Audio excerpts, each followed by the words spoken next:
Hello friends, आज मैं आपके साथ डिस्कस करूंगा मैक्रो इकोनॉमिक्स का एक टॉपिक जिसको कि हम कहते हैं इन्वेस्टमेंट फंक्शन और फैक्टर्स अफेक्टिंग इन्वेस्टमेंट। ऐसे कौन सी चीज़ें हैं जो इन्वेस्टमेंट को असर डालती हैं हमारी इकोनॉमी में, वो मैं आज आपके साथ डिस्कस करने लगा हूँ। तो चलिए शुरू करते हैं।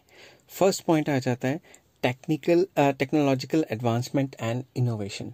जो टेक्नोलॉजिकल एडवांसमेंट है, जो नई नई इनोवेशंस हैं, वो हमारी जो इकोनॉमी है उसमें इन्वेस्टमेंट को पॉजिटिव असर डालते हैं।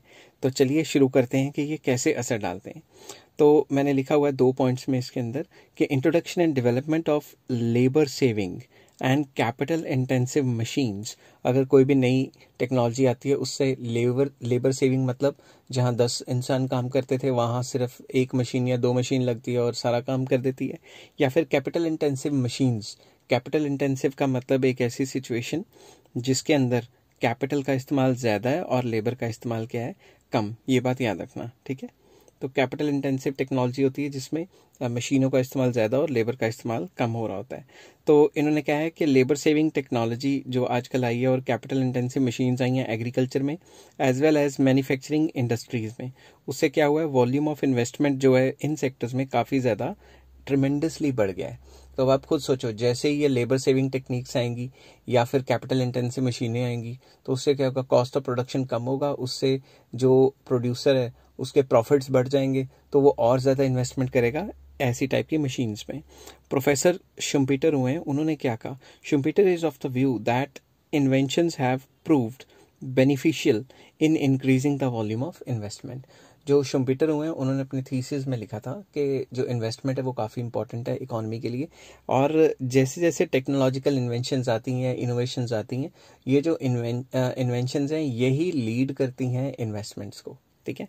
तो फर्स्ट पॉइंट हमारा था कि जैसे जैसे हमारी इकोनॉमी में या वर्ल्ड इकोनॉमी में टेक्नोलॉजिकल एडवांसमेंट या नई नई इनोवेशंस आएंगी वैसे वैसे इन्वेस्टमेंट बढ़ेगी। चलिए अब सेकंड पॉइंट पे चलते हैं, डिस्कवरी ऑफ नेचुरल रिसोर्सेज। अगर नेचुरल रिसोर्सेज की डिस्कवरी हो जाती है हमारी इकोनॉमी में या किसी भी इकोनॉमी में, वहाँ पे इन्वेस्टमेंट ज़्यादा होती है। फॉर एग्जांपल, अगर पता लग जाए कि ज़मीन के नीचे क्रूड ऑयल है, या फिर इस ज़मीन के नीचे कोल है, या इस ज़मीन के नीचे ऐसे रिसोर्सेज हैं जो हमारे कंट्री के लिए बहुत ज़रूरी हैं, तो वहाँ बल्क में इन्वेस्टमेंट करके उनको निकालना शुरू कर देंगे। ये तो एक एग्जाम्पल बता रहा हूँ। तो अब इसमें मटीरियल क्या लिखना है आपने, investors will invest more in order to make use of new natural resources and vice versa।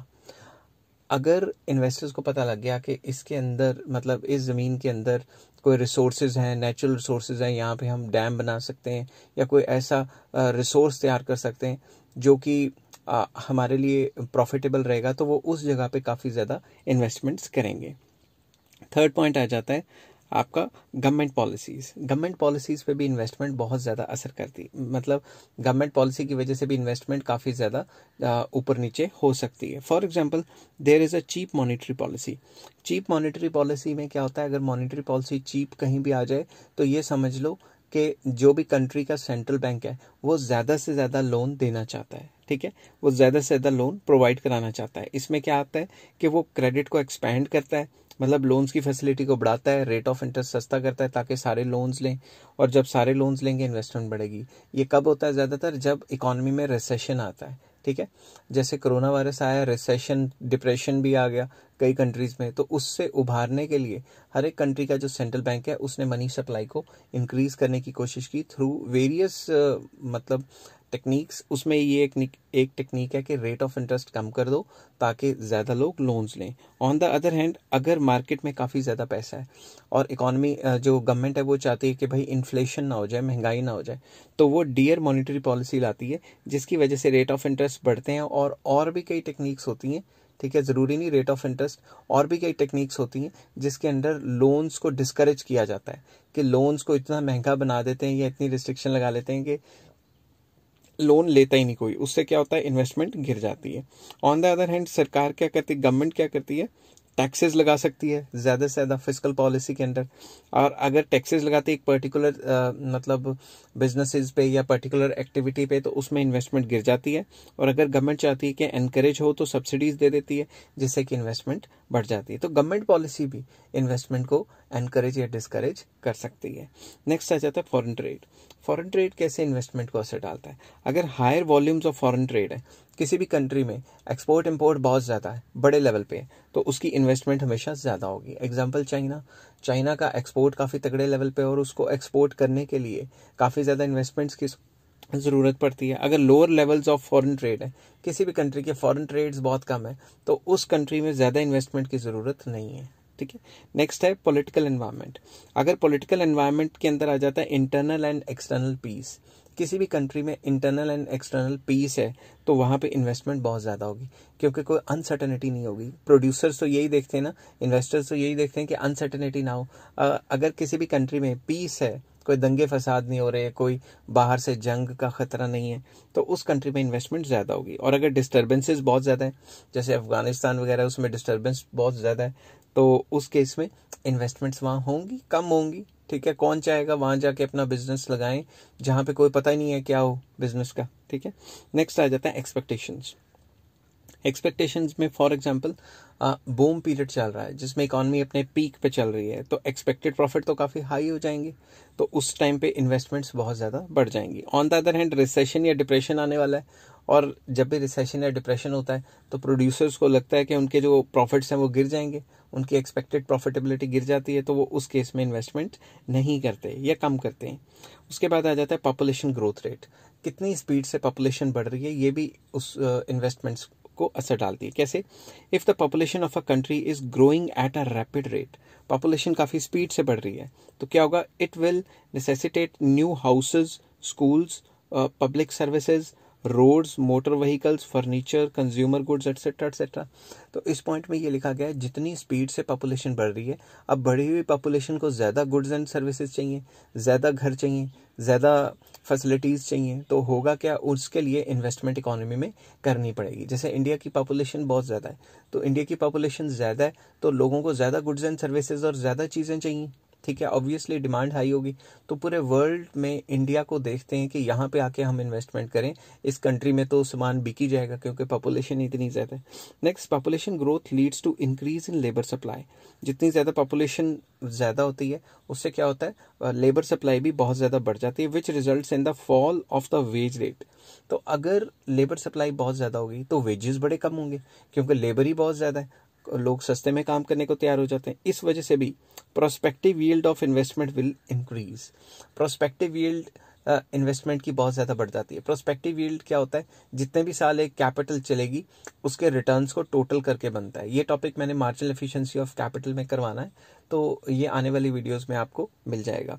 तो सिंपल वर्ड्स में यहाँ कहा गया है कि जितनी लेबर सप्लाई ज़्यादा होगी, उतना लेबर चीपली अवेलेबल होगी। चीप लेबर अवेलेबल होगी, तो कौन सा प्रोड्यूसर या कौन सा इन्वेस्टर उस कंट्री में पैसा नहीं लगाना चाहेगा। नेक्स्ट आ जाता है टेरिटोरियल एक्सपेंशन। इसमें क्या क्या होता है? जैसे जैसे नई नई टेरिटरीज डेवलप हो रही हैं, वैसे वैसे इन्वेस्टमेंट्स बढ़ रही हैं। फॉर एग्जांपल, कोई भी एक सिटी है, सिटी में आप देखोगे कि पिछले 10 सालों में सिटी के आसपास वाले एरियाज में काफ़ी ज़्यादा बिल्डिंग्स बन रही हैं, काफ़ी ज़्यादा स्कूल कॉलेजेस खुल रहे हैं, और काफ़ी ज़्यादा प्रोजेक्ट्स लग रहे हैं। तो जैसे जैसे वो सिटी एक्सपैंड करती है, नई नई टेरिटरीज आती हैं, वहाँ पे नई इन्वेस्टमेंट्स आनी जो है इनएविटेबल है, मतलब आनी ही आनी है। ठीक है। इसमें मैंने लिखा है कि when new territories are opened, जब भी नई टेरिटरीज ओपन अप होती हैं, it will need more private and public investment in order to meet the requirement of houses, means of transport, communication etcetera etcetera. वही बात, जब भी कोई नई टेरिटरी डेवलप होती है, जैसे कोई विलेज है या कोई सब अर्बन एरिया है या फिर कोई अर्बन एरिया ही है, उसके आसपास जैसे जैसे नई नई टेरिटरीज, बिल्डिंग्स, हाउसेज और प्रोजेक्ट्स आते रहते हैं, वैसे वैसे इन्वेस्टमेंट बढ़ती रहती है, चाहे वो पब्लिक इन्वेस्टमेंट हो, चाहे वो प्राइवेट इन्वेस्टमेंट हो। नेक्स्ट पॉइंट है प्राइस लेवल। प्राइस लेवल कैसे असर डालता है? If there is a tendency for a price to rise, अगर प्राइस राइज होने की टेंडेंसी है, मतलब कि अगर आपको लगता है कि इन्फ्लेशन होगी, आने वाले टाइम में महंगाई हो जाएगी, it will increase the possibility of profits. क्योंकि जब भी प्राइस बढ़ेगा तो प्रोड्यूसर्स के तो प्रॉफिट बढ़ जाएंगे, उनका सामान महंगे रेट पे बिकेगा, ठीक है। तो उससे क्या होगा, वो ज़्यादा से ज़्यादा इन्वेस्टमेंट करेंगे एंड वाइस वर्सा। मतलब अगर प्राइस बढ़े, इन्फ्लेशन हो, तो प्रोड्यूसर्स का माल जो पहले सस्ते में बिक रहा था अब तो वो महंगे में बिकेगा, और जब वो महंगे में बिकेगा उनको प्रॉफिट्स होंगे, तो जितना ज़्यादा प्रॉफिट्स होंगे वो उतनी ज़्यादा इन्वेस्टमेंट करेंगे। ऑन द अदर हैंड अगर प्राइजेस गिर जाते हैं तो वो कहते हैं अब इस चीज़ को बनाने का कोई फ़ायदा नहीं है, क्योंकि हम बनाएंगे हमारी कॉस्ट भी पता नहीं रिकवर हो नहीं हो, तो उस केस में वो क्या करते हैं, इन्वेस्टमेंट को कम कर देते हैं। नेक्स्ट पॉइंट आ जाता है मार्केट स्ट्रक्चर। मार्केट स्ट्रक्चर में सिंपल वर्ड्स में ये है कि जितना ज़्यादा कंपटीशन होगा उतना ज़्यादा कंपनियां आएंगी, एक दूसरे से कम्पीट करेंगी, नई नई टेक्नोलॉजी लेके आने की कोशिश करेंगी, तो होगा क्या, ज़्यादा से ज़्यादा इन्वेस्टमेंट्स होंगी। ऑन द अदर हैंड अगर मोनोपोली है, जैसे पुराने ज़माने में गवर्नमेंट की मोनोपोली होती है कई चीज़ों में, जैसे एयरवेज प्राइवेट नहीं होते थे शुरू में, ठीक है, और जैसे ट्रांसपोर्ट कम्युनिकेशन वो सब गवर्नमेंट का होता था शुरू में जब प्राइवेट प्लेयर्स नहीं आए थे। तो जब उनकी मोनोपोली थी तो वो अपनी सर्विसेज को सही करने के लिए इन्वेस्टमेंट करते ही नहीं थे, ठीक है ना, क्योंकि वो कहते थे कौन सा कोई आ रहा है, कौन सा कोई कंपटीशन है। तो इसके अंदर मैंने लिखा है if there are several producers, अगर बहुत ज़्यादा प्रोड्यूसर्स हैं एक कमोडिटी के और मार्केट क्या है कॉम्पिटिंग, उनमें क्या होता है, कंपटीशन होना शुरू हो जाता है, और जब भी कंपटीशन होना शुरू हो जाता है तो वो ऐसे हथकंडे अपनाते हैं जिससे उनकी कॉस्ट कम हो जाए। तो मैं यहाँ रीड करता हूँ, if there are several producers of the commodity in the market competing with one another, एक दूसरे से compete कर रहे हैं, then to cut down the cost of production they will make increasing use of new machines, उनको अपनी cost को कम करने के लिए और एक दूसरे से compete करने के लिए नई नई मशीन्स लेके आनी पड़ेंगी और लेटेस्ट टेक्नोलॉजी लेके आनी पड़ेंगी, ठीक है। उससे क्या होगा, as a result of it investment will increase, ठीक है, इन्वेस्टमेंट बढ़ेगी। और अगर कंपटीशन नहीं है, मोनोपोली एग्जिस्ट करती है, तो उसमें इन्वेस्टमेंट करने का कोई फ़ायदा नहीं होता, क्योंकि मोनोपोलिस्ट जो है वो ये सोचता है और कोई कॉम्पिटिटर तो है नहीं, मैं फर्दर इन्वेस्टमेंट क्यों करूँ। नेक्स्ट आ जाता है अवेलेबिलिटी ऑफ फाइनेंस, पैसे की अवेलेबिलिटी। अब ये तो सिंपल सी बात है, पैसे की अवेलेबिलिटी किसी भी कंपनी में होगी तो वो ज़्यादा इन्वेस्ट करेगी, और अगर पैसे की अवेलेबिलिटी कम होगी या नहीं होगी तो इन्वेस्टमेंट्स कम होंगी। तो इसको और ज़्यादा डीपली समझने की कोशिश करते हैं। There are two main sources of finance of a firm, किसी भी कंपनी में दो मेन सोर्सेज होते हैं फाइनेंस के। कौन कौन से, internal sources and external sources. Internal sources मतलब कंपनी के जो रिजर्व फंड है कंपनी के पास जो पड़ा है, अनडिस्ट्रीब्यूटेड प्रॉफिट जो कंपनी ने शेयर होल्डर को डिस्ट्रीब्यूट नहीं किया, एटसेट्रा एटसेट्रा, तो कंपनी के खुद के पैसे इंटरनल फंड्स। एक्सटर्नल फंड्स का मतलब होता है जो बाहर से कर्जे के तौर पे लेने पड़ेंगे, या फिर कुछ अपना बिजनेस का हिस्सा बेच के बाहर से लेने पड़ेंगे, या बॉन्ड्स इशू करके लेने पड़ेंगे। तो अगर तो इंटरनल रिसोर्सेज हैं कंपनी के पास तो वो इन्वेस्टमेंट बढ़ाएगा। अगर इंटरनल रिसोर्सेज कम है तो वो कतराएगा कि अगर मैंने बाहर से कर्जा ले लिया और कल को मैं कर्जा नहीं दे पाया वापस, तो क्या पता मेरी कंपनी को ही नीलाम करना पड़े या बेचना पड़े। तो जितना कंपनी के पास इंटरनल रिसोर्सेज ज़्यादा होंगे उतना इन्वेस्टमेंट्स कंपनियां ज़्यादा करेंगी। नेक्स्ट आ जाता है conditions in the labour market. Labour market में क्या कंडीशन है, सिंपल सी बात है, अगर ट्रेंड और स्किल्ड लेबर्स अवेलेबल हैं लेबर मार्केट में तो ज़्यादा से ज़्यादा इन्वेस्टमेंट होगी, क्योंकि ये फेवरेबल है ना। प्रोड्यूसर्स इन्वेस्टर्स को क्या चाहिए, स्किलफुल बंदे, जितने अच्छे स्किलफुल बंदे होंगे उतनी ही ज़्यादा हमारी इन्वेस्टमेंट्स बढ़ेंगी, क्योंकि प्रोडक्टिविटी बढ़ेगी, उनका प्रॉफिट्स बढ़ जाएगा प्रोड्यूसर्स का। और अगर किसी इकॉनमी में स्किल्ड लेबर अवेलेबल नहीं है, अफ्रीकन कंट्रीज़ वगैरह में अगर स्किल्ड लेबर अवेलेबल नहीं है तो वहाँ पे बहुत कम कंपनियां जाके अपना इन्वेस्टमेंट करना चाहती हैं। नेक्स्ट आ जाता है present stock of capital goods, कि अभी आपके पास कैपिटल गुड्स मतलब मशीनों का स्टॉक कितना पड़ा है। अगर आपके पास अभी मशीनों का स्टॉक बहुत ज़्यादा पड़ा हुआ है कि आप 3 मशीन्स यूज़ कर रहे हो और 2 आपकी स्टॉक में भी पड़ी हैं कि अगर कोई ख़राब भी होगी तो हम उसको रिप्लेस कर देंगे या कुछ कर देंगे, तो फर्दर नई इन्वेस्टमेंट्स नहीं आएंगी। तो इसको मैंने सिंपल वर्ड्स में लिखा है, if the existing stock of capital goods is excess of the need, आपको जितनी ज़रूरत है उससे ज़्यादा आपने स्टॉक रखा हुआ है कैपिटल गुड्स का, देयर एग्जिस्ट एक्सेस कैपेसिटी, आपके पास पहले से ही कैपेसिटी ज़्यादा है, very little investment will be made. इस सिचुएशन में इन्वेस्टमेंट ना के बराबर होगी, क्योंकि आपके पास पहले स्टॉक में काफ़ी सारी चीज़ें और काफ़ी सारे जो मशीन्स हैं वो पड़ी हैं, आपके पास पहले से एक्सेस कैपेसिटी है। और अगर आपके पास एक्सेस कैपेसिटी नहीं है और अगर आपके पास मशीन्स की कमी है तो आप और ज़्यादा मशीन्स रखोगे अपने पास, ताकि अगर अचानक से डिमांड काफ़ी ज़्यादा बढ़ गई चीज़ की तो आप उस मशीन्स के थ्रू कोई गुड्स या सर्विसेज जो भी प्रोवाइड करते हैं वो ज़्यादा कर सके। तो सिंपल वर्ड्स में ये पॉइंट कहता है कि अगर आपके पास स्टॉक ऑफ कैपिटल गुड्स ज़्यादा पड़े हैं तो आप फर्दर इन्वेस्टमेंट करके और ज़्यादा नहीं लेके आओगे। नेक्स्ट आ जाता है एग्रीगेट डिमांड। एग्रीगेट डिमांड आपको पता ही है, demand for all goods and services in an economy. अगर एग्रीगेट डिमांड कंटिन्यूसली इंक्रीज होती रहती है तो इन्वेस्टमेंट भी लगातार बढ़ती रहेगी। अगर इकोनॉमी में डिमांड बहुत ज़्यादा है, उस डिमांड को पूरा करने के लिए गुड्स एंड सर्विसेज तो बनेंगे ना, तो उन गुड्स एंड सर्विसेज को बनाने के लिए लगातार नई नई फैक्ट्रीज खुलेंगी, नए नए प्रोड्यूसर्स बल्क में इन्वेस्टमेंट्स करते रहेंगे। नेक्स्ट टॉपिक जो मैंने आपको करवाना है मैक्रो में, वो है measures to stimulate private investment, जो कि मैं नेक्स्ट वीडियो में कराऊंगा।